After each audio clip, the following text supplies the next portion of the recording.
Hail, new day, new verses. We continue on into Deuteronomy. Today we're going to be picking up with chapter 18, doing verses 1 through 8. Father God, thank you for your word and wisdom. Thank you for fur babies. Thank you for all of the many reasons we have for joy. You woke us up today. You gave us strength in our bones, breath in our lungs, keeping our bodies moving, keeping us aware and attentive with you. If we have roof over our head, food to eat, if we have the blessings we need is enough. Still you pour out more and more and more. Generosity, knowing no bounds. Showing that you are the source of it all. And it doesn't come from our bleeding hearts, it comes from your way of doing it. I get to. Thank you for perspective shifts. Thank you for lessons given. Thank you for lessons learned. Thank you for strength. Thank you for structure. Thank you for hope. Thank you for wisdom, for life, for love. Thank you for making us strong in faith. And it's the reality, the assurance of things unseen, the reality of things hoped for. You've got us all the way. Lord, we worship you and praise you. And thank you for new creation to come.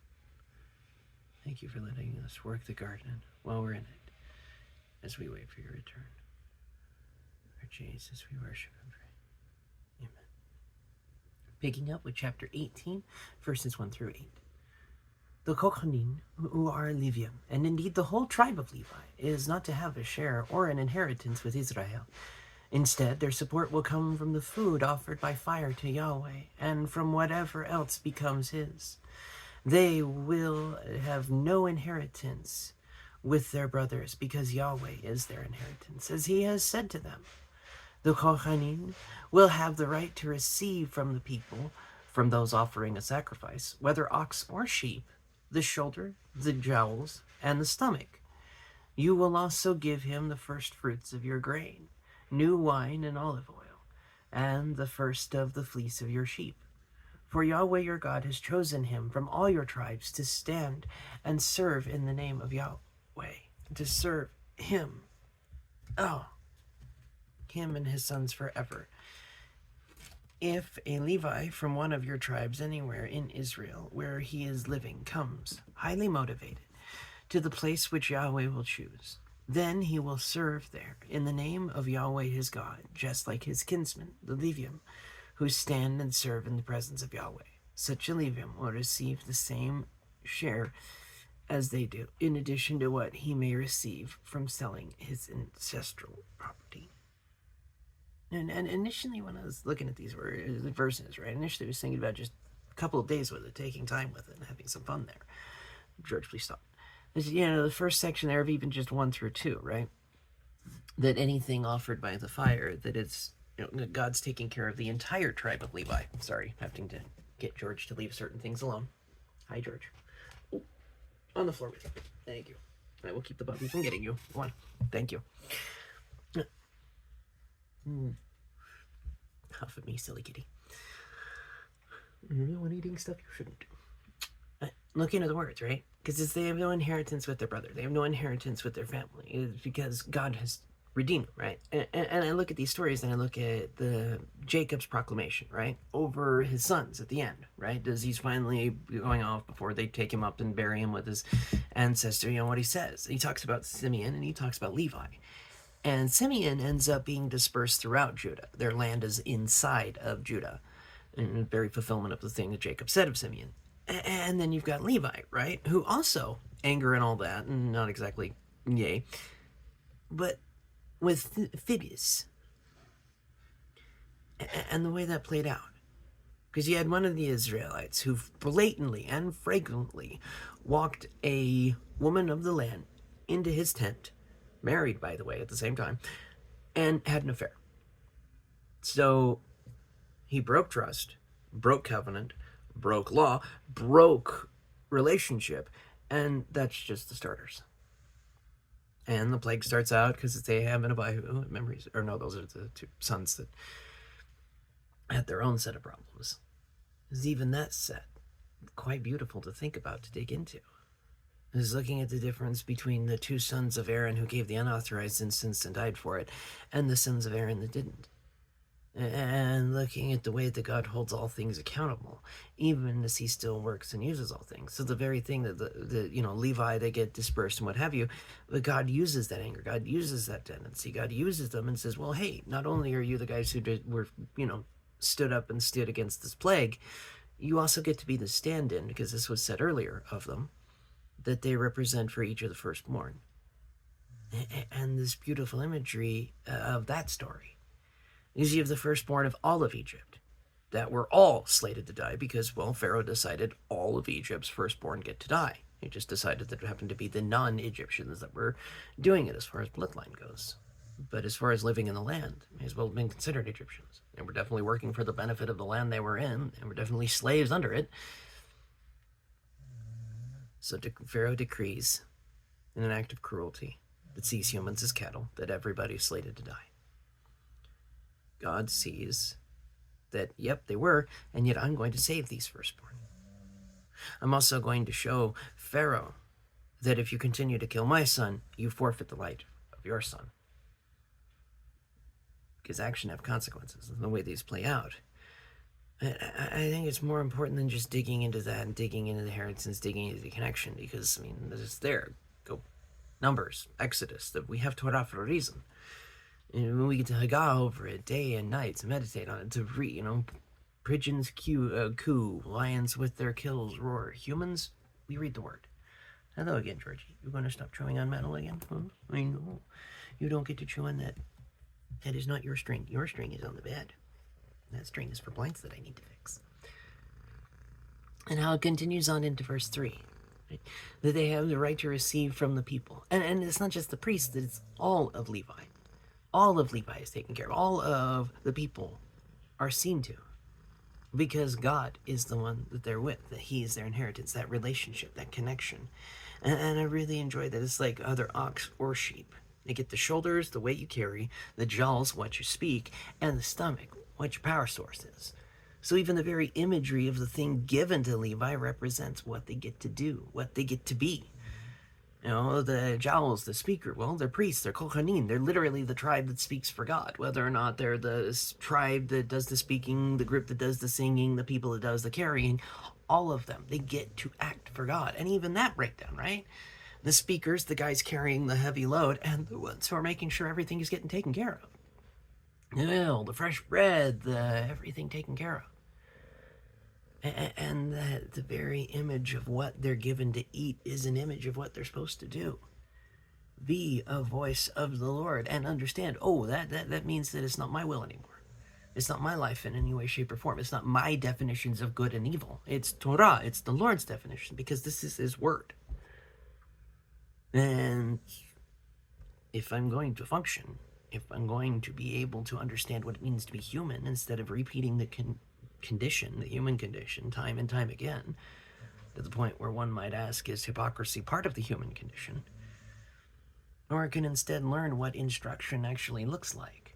Because the very core idea where sin, failure, first enters in is tree of life, God's way of doing it, his will, his decrees, his setup, because he is God.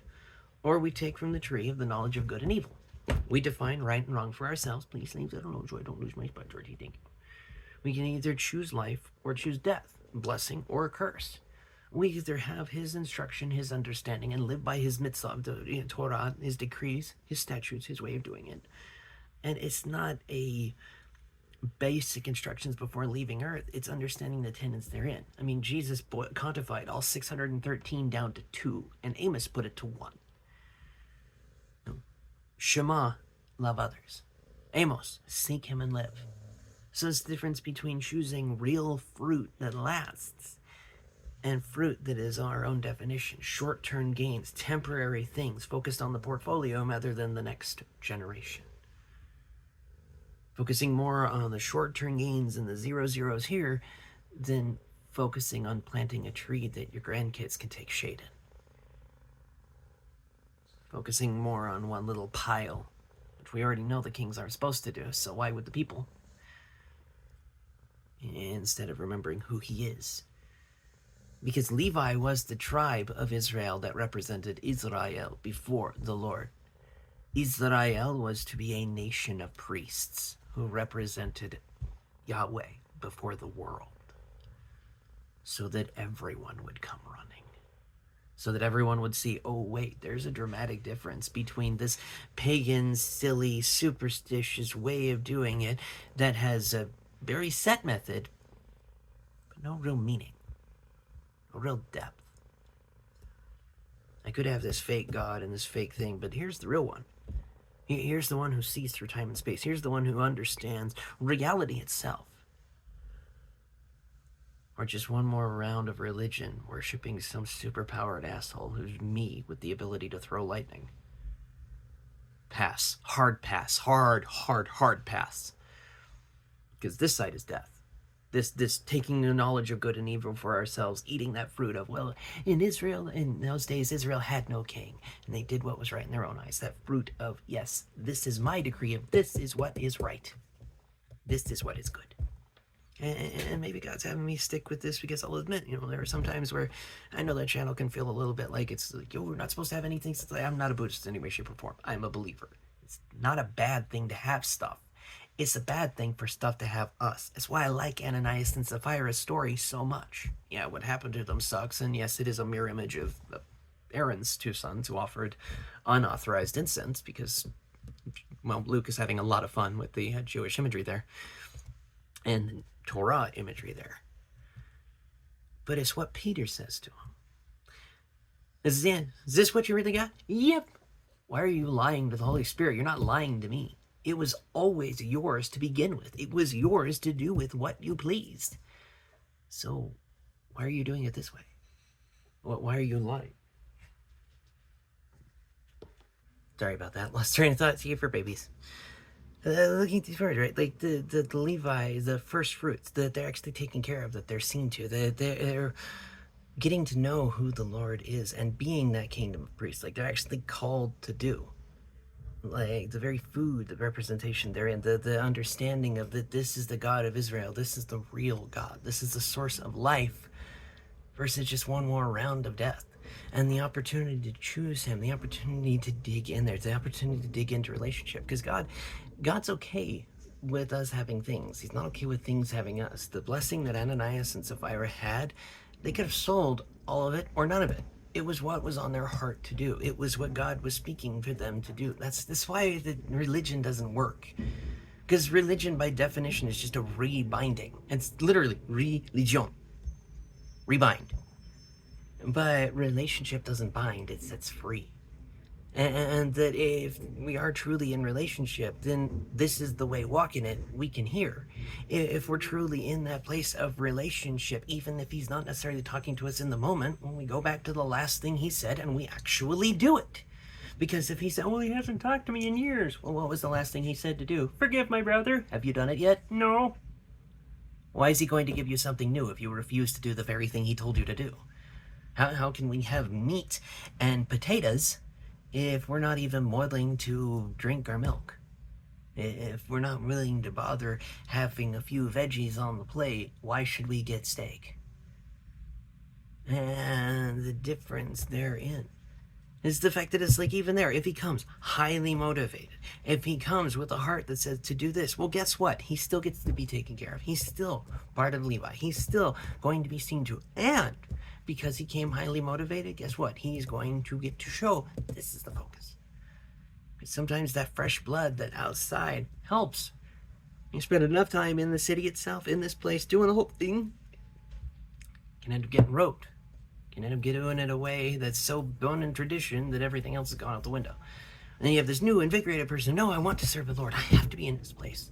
For it is far better to be a servant in the house of the Lord than it is to be a king in this place.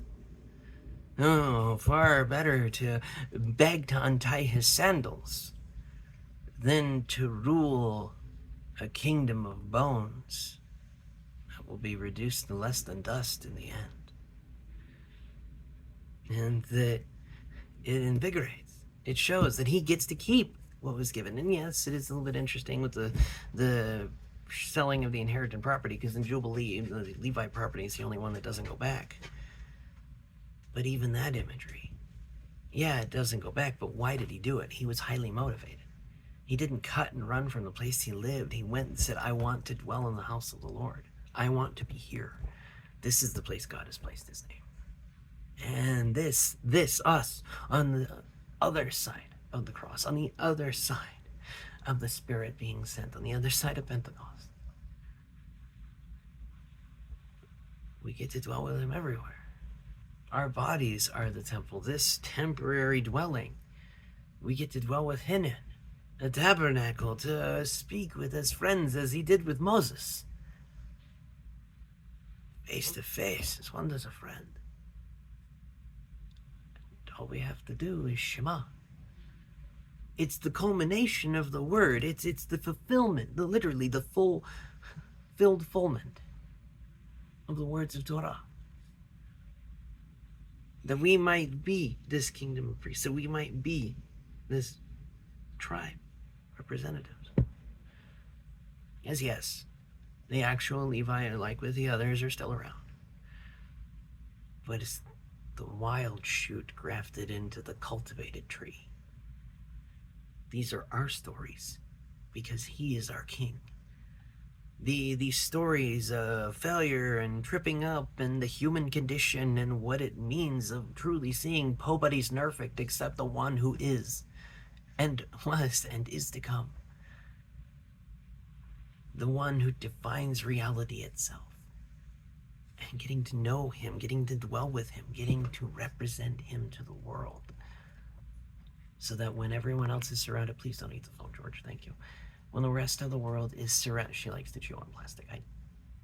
Even when I give her cat toys, and play with her, she still chews on plastic. I think she just likes leaving teeth more, because I don't know. Would welcome any thoughts in the comments. Silly kitty. I look at these words and I see it's like God blesses and continues to bless, and we get to be a blessing for others. That the focus is the other-centered, other-focused love, that we get to be like them. Kingdom of priests that shows the world who our God is. Not one more round of tribalism and sexism. S-E-C. Sorry, I know language there. And S-E-C-T, I think, would be the proper spelling. It's not deriving from different sects and branches and different groups, and we're going to do all of these things, little divides, so that nobody ever has to talk to each other. That's unbiblical.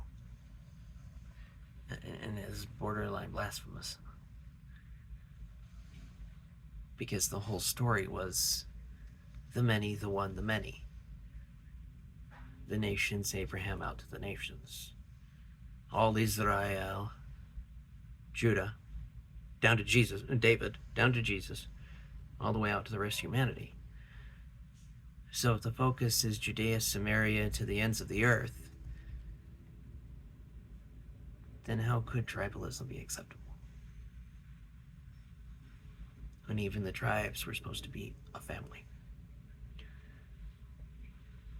Instead of beating each other with flags and standards, tribalistic fury and form, recognizing that we are his.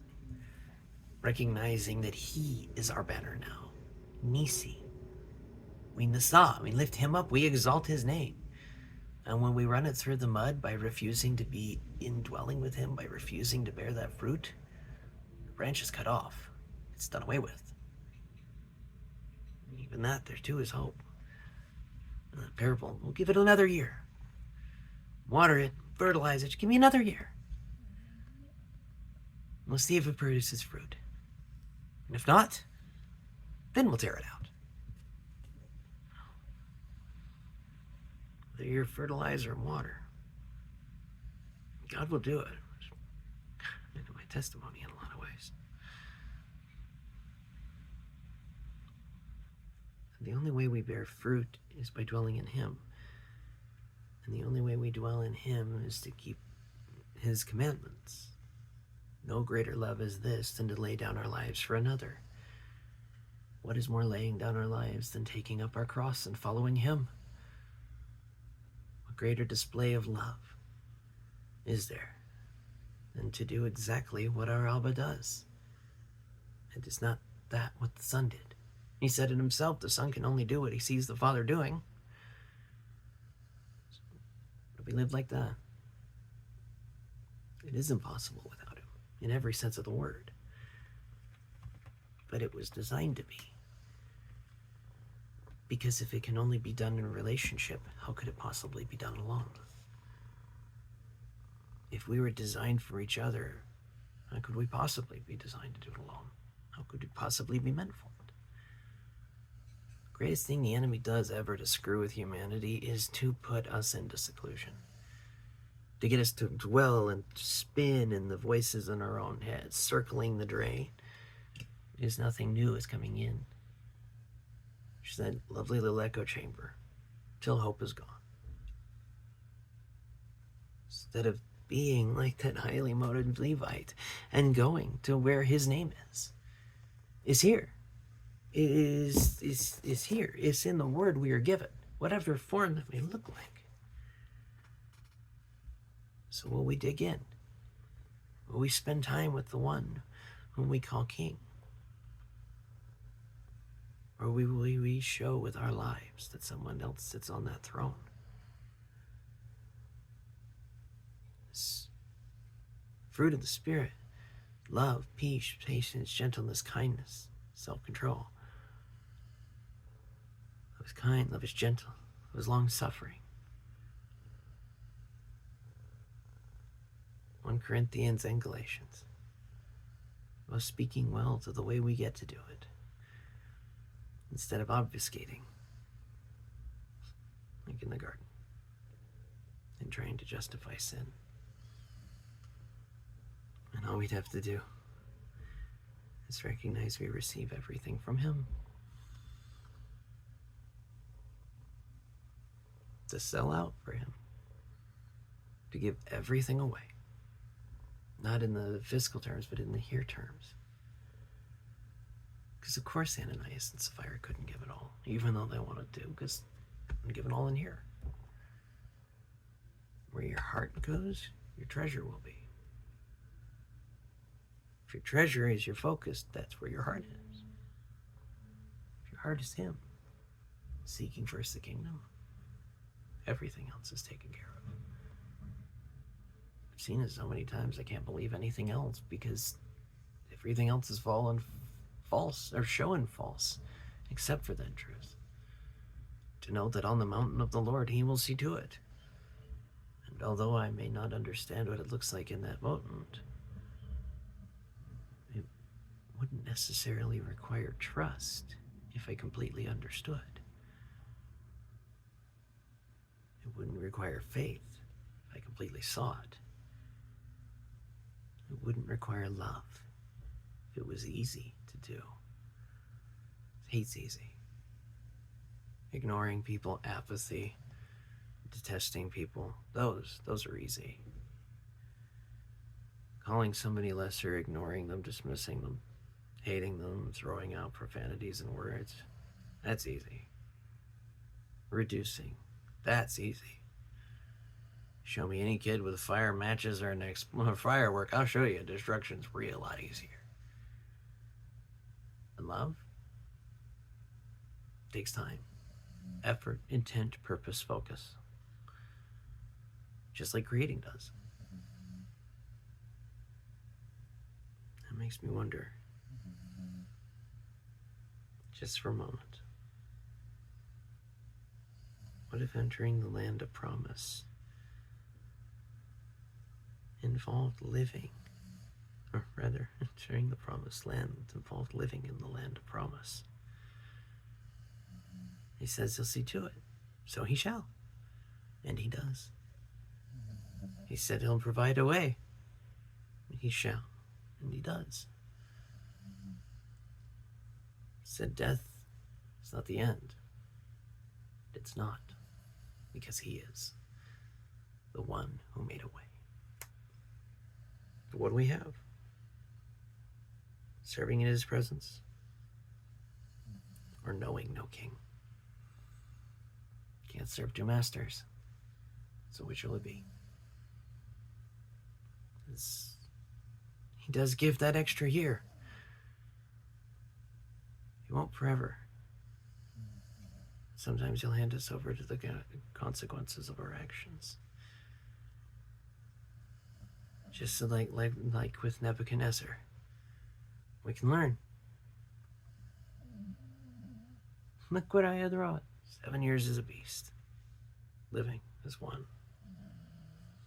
Hair like feathers, nails like claws, living under heaven's dew until he learned that the God of heaven exalts whom he wishes, humbles whom he wishes, and places on the throne the one he deems fit. Truly the master and sovereign over time. No wonder we're not supposed to be speaking ill of our leaders. And right back there to the Livium. We speak for God. Make sure you're using the right words. We carry the weight. Make sure you bear the banner well. We are the source of strength. Are you? Or do you merely process what's been brought in and send out a more useful form for the rest of the body to continue to move forward and endure? What will we do in regards to the rest of the world around us? Because everybody's always watching. And if we wear crosses, you're going to be judging him by the actions we make. My prayer is we make it a good one. So otherwise, we shut the door in the face and won't let anyone else in. If we won't love, we're stacking bodies. If we're not in his, we are actively against him. It's his words.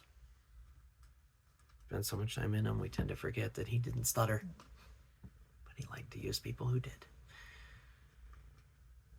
Point out that it has nothing to do with us, and everything to do with him. Which, as the creator, kind of makes a point. We're the clay, he's the potter. We want to truly live, he's got to lead the way, because he is the source of life, and we are but dust. My prayer is we make it a good one. For ashes we become, and to the dust we return, that we might enter into his kingdom, enter into his glory, and join the hopeful song as we watch all things made new by the blood of the Lamb who died in our place. May his favor be upon you. Know that you're loved. God willing, I'll see you then.